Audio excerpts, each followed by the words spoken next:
जय बोलो जय बोलो जय बोलो जय बोलो जय बोलो जय बोलो जय बोलो जय बोलो जय बोलो बैजनाथ की, जय बोलो बासुकीनाथ की, जय बोलो बैजनाथ की, जय बोलो बासुकीनाथ की। देवघर की पावन धरती पर बैठे मुक्तिनाथ की। देखो चले रे भगत बैजनाथ के,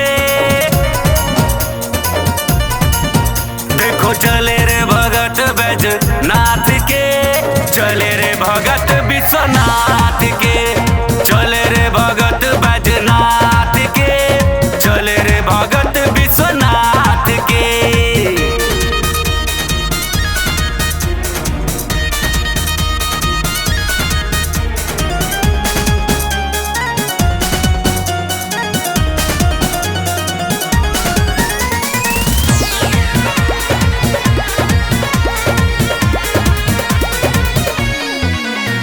सावन की है पावन बेला, देवघर में लगा है मेला।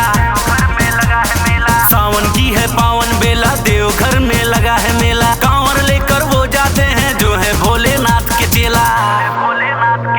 देवघर की करके तैयारी, चले हैं देखो भगवाधारी। देवघर की करके तैयारी, चले हैं देखो भगवाधारी। महादेव को जल ढारेंगे, बोल बम बोल रहे नर नारी। काशी झूमे बाबा विश्वनाथ के, काशी झूमे बाबा विश्वनाथ के, चले रे भगत बैजनाथ के।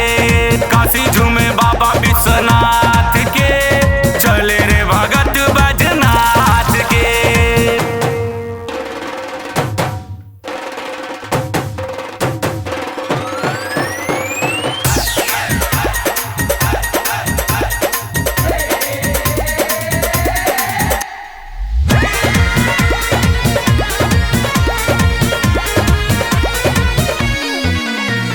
जो कांवर लेकर के जाए, बैजनाथ को जल चढ़ाए।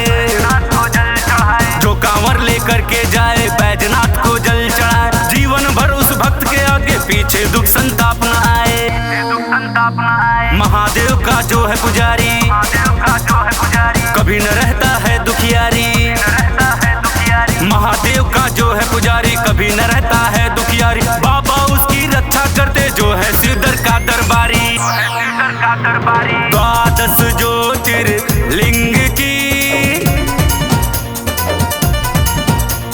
द्वादश ज्योतिर्लिंग की, जय हो पशुपतिनाथ की।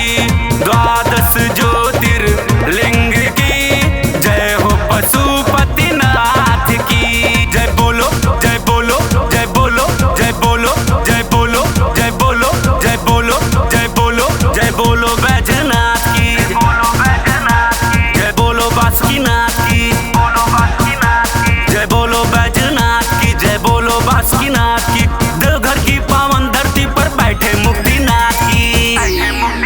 देखो चले रे भगत बैजनाथ के, देखो चले रे भगत बैजनाथ के, चले रे भगत विश्वनाथ के, चले रे भगत बैजनाथ के, चले रे भगत